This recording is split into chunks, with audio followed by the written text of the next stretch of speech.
ներկայացվել էր, այն վերադարձվել էր։ Կհիշեք Հովակիմյան Վահագի կողմից մի հրատապ նիստ տեղի ունեցավ, որևէ մեկին չէին իրազեկել, դուք տեղեկացված չէիք, մենք տեղեկացված չէինք, որտեղ վերադարձրել էին այն տրամաբանությամբ, որ այլևս նշված հարցը ԿԸՀ-ի տիրույթում չէ։ Հիմա պատկերացրեք 15:00-ին Նարեկ Կարապետյանը ձեռք է բերելու падգամավորի կարգավիճակ, այսինքն ունենալու է այլևս անձեռնմխելիության ամենաբարձր աստիճանը, բայց կենտրոնական ընտրական հանձնաժողովը իր վերաբերյալ միջնորդություն պետք է քննության առարկա դարձնի։ Ինչ է լինելու դրա ճակատագիրը, հերթական, քաղաքական, հետապնդման, միջամտության, ամեն կերպ, որ Նարեկ Կարապետյանի գործունեությանը միջամտեն, խոչընդոտեն, գիտեք, սա մեղմ ասած իրավունքի նկատմամբ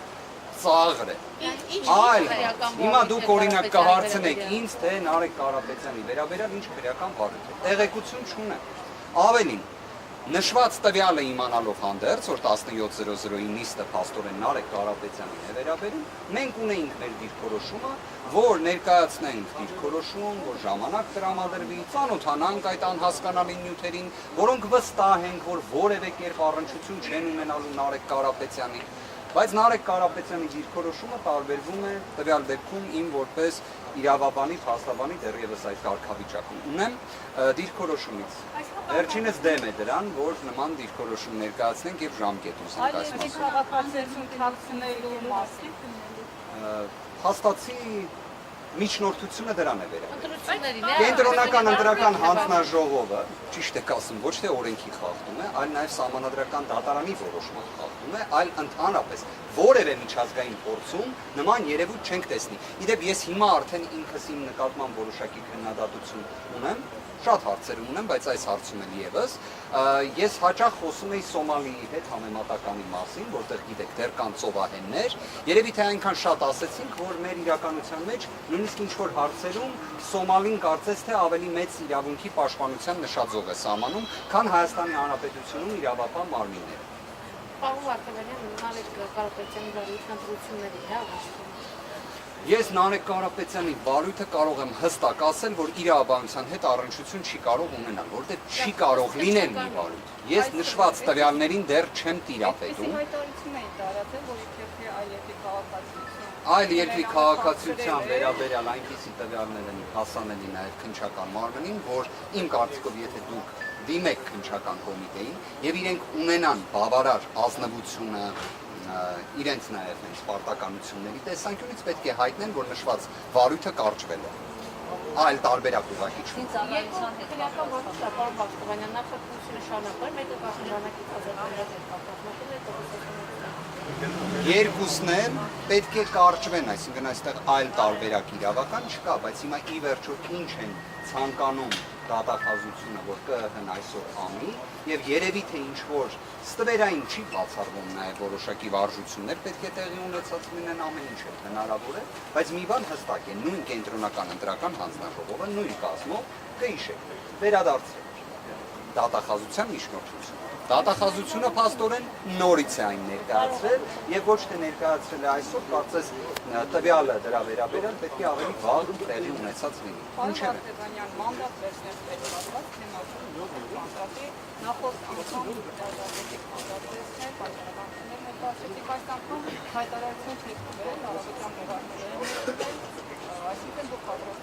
Ինքնաբացարկների ներկայացման վերջնաժամկետը հանդիսանում էր հունիսի 20-ը ժամը 18:00։ Բոլոր մեր այն գործընկերները, որոնք նման դիմում ներկայացրել են, ովքեր մինչ այդ ժամկետի ավարտը չեն ներկայացրել, ըստ դրա չեն ներկայացրել։ Ես այստեղ պարոն Մակարյան, դուք նոր մոտեցաք, ես այստեղ կարծում եմ նաև թե Տիկին Մելոյանը, թե նաև ին վերաբերյալ հարցադրումը, որը ներկայացրեցի, անկեղծորեն եմ ասում, եթե նժարի վրա դնում ենք այն հարցերի, որոնք հենց այս պայդրությամբ առկա են, ես համարում եմ, որ դրան նույնիսկ այս փուլում անհրաժեշտ էլ չի անհրաժեշտ կատարել։ Մենք հիմա խոսում ենք։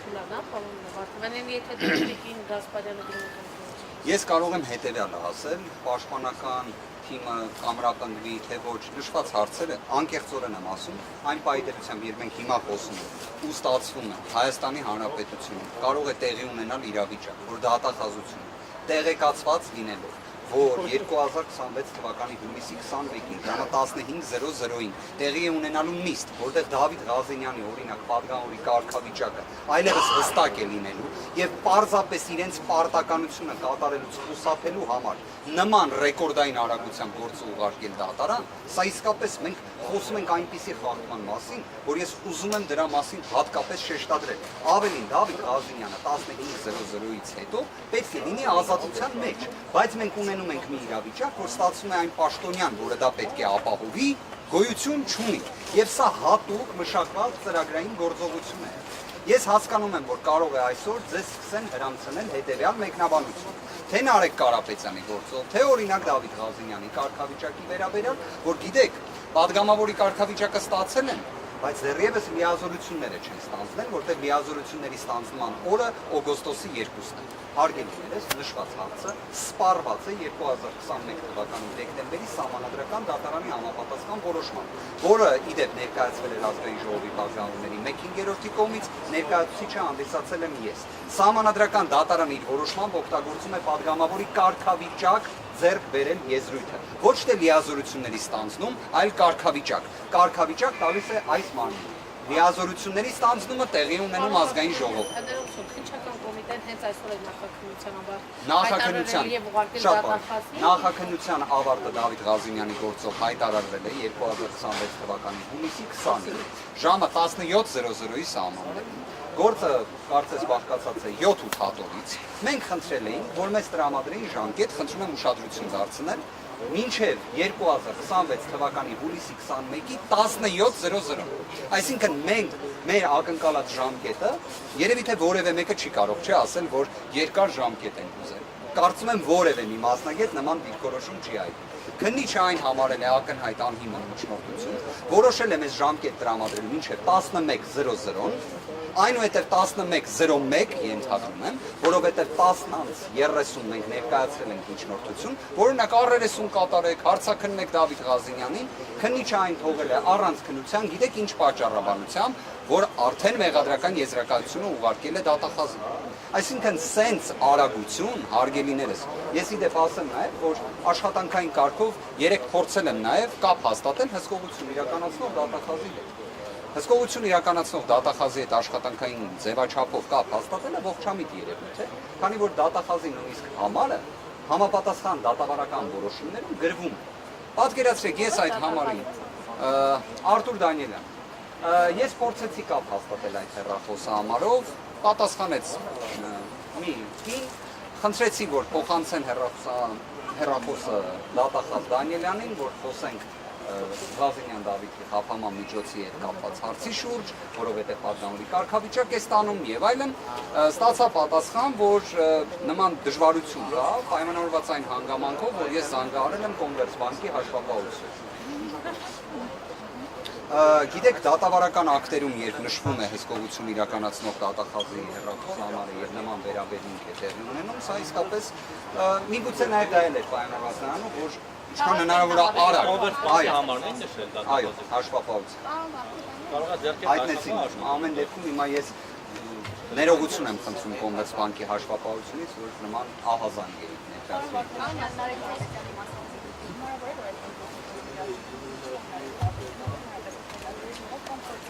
Դուք ձեր հարցադրմամբ շատ ճիշտ հանգամանք եք վկայակոչում այնքանով, որ գտնում եմ, որ սա ոչ միայն քաղաքական հետապնդման, իրավունքի նկատմամբ ծաղրի, քաղաքական թատրոնի, ինչ-որ հերթական վրեժ խնդրության, չգիտեմ, նման կատեգորիաների դիրքում, բայց նաև ազգային ժողովում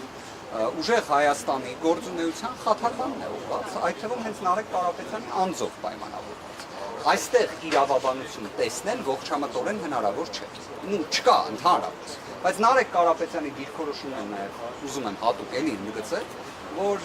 ինքը ուներ անհամաձայնություն, որ մենք այստեղ միջնորդենք, որ ժամկետ տրամադրվի, ծանոթանանք նյութերին, դա Նարեկ Կարապետյանի մտածում այս մասին։ Կարծում եմ առիթը կլինի հենց ինքը կներկայացնի առնվազն կարելի ասել։ Պարոն Վարդապետյան, բայց համաձայնել եք Կարապետյանի չեք ներկայացնում, ժամկետ չեք։ Առնվազն ես Նարեկ Կարապետյանի դիրքորոշման հետ ունեմ անհամաձայնություն, բայց Նարեկ Կարապետյանի դիրքորոշումը պետք է հարցնել։ Պարոն Վարդապետյան, այս ամենից հետո չեք կարծում, որ ամեն դեպքում սխալ էր մանդատները վերցնել դնել ազգային ժողովրդին։ Դուք մանդատ ունեք, բայց այդ մանդատը ձեր ձեռքով եք, չէ՞ թողնում անգամ առաջին նիստի մասում։ Տեսնենք, կստացվի այդպես, թե ոչ, եկեք այդպես ներկայացնեմ։ Ես էլ կարող եմ ձեզ կատարեմ պնդում, որ իրենց փութաջանությունները դրսևորելով են, մենք էլ մեր գործողությունները կատարենք։ Ինչպես մտածում եք, որ ՍՏ-ում Ես կարող եմ, հետևի դեպ նույն սահմանադրական դատարանի հետ կապված որ նշում եք, միանշանակ սահմանադրական արդարադատության որևէ նշում տեղի չունեցավ։ Ունենք իհարկե ֆիզիկապես սահմանադրական դատարան, բայց եթե դուք այդ որոշումը ուսումնասիրեք, սահմանադրական դատարանը Հայաստանի Հանրապետության պատմության մեջ առաջին անգամ կարելի է նշել, ու առնվազն 2015-ի սահմանադրական բարեփոխումներին հաջորդող ժամանակահատվածում այնպիսի ընտրախախտումների վերաբերյալ արձանագրումներ են կատարվել, որոնք բավարար էին նոր ընտրությունների կամ երկրորդ փուլի նշանակման համար, սկսած վարչական ռեսուրսի չարաշահումից, մինչև մի շարք այլ ընտրախախտումների, ընդհանուր մինչև դուք բոլորդ կարծես այդ հարցը հաճախ հիշեցիք, չէ՞, հակակոռուպցիոն կոմիտեի ձայնագրությունների մասին։ Պարզվեց ըստ սահմանադրական դատարանի ամբողջ նախընտրական քարոզարշավին այդ ձայնագրությունների հրապարակումը եղել է ընտրական խախտում։ Պատկերացրեք, դա գրել է սահմանադրական դատարանը։ Չնայած նրան, որ օրինակ արդարադատության նախարարն են փութաջանորեն հակառակի վերաբերյալ։ Գիտեք, այդպիսի արձանագրումները իրենց իրավական ազդեցության տեսանկյունից, եթե մենք խոսում ենք ժողովրդավարության ճգնաժամի մասին, ազդեցություն բավարար չեն ունենում։ Բայց ի վերջո ժողովրդավարության ճգնաժամը հավերժ չէ եւ որևէ մի իշխանություն էլ հավերժ չէ։ Պարոն Վարդապետյան, ավելի Սարաքելյանը վերցնելու է մանդատը։ Ես կարծում եմ, դուք տվյալը պետք է որ ունենալուց լինեք, որ 2026 թվականի հուլիսի 20-ին մինչև ժամը 18:00-ն ինքնաբացակներ ներկայացնելու ժամկետն է։ Մինչև 18:00-ն մեր գործընկերը ներկայացրել էր ինքնաբացակները։ Պարոն Վարդապետյան, նպատակը ո՞րն է, որ Ժողովուրդ միկրոֆոնները ներկայացրել։ Մեր թիմում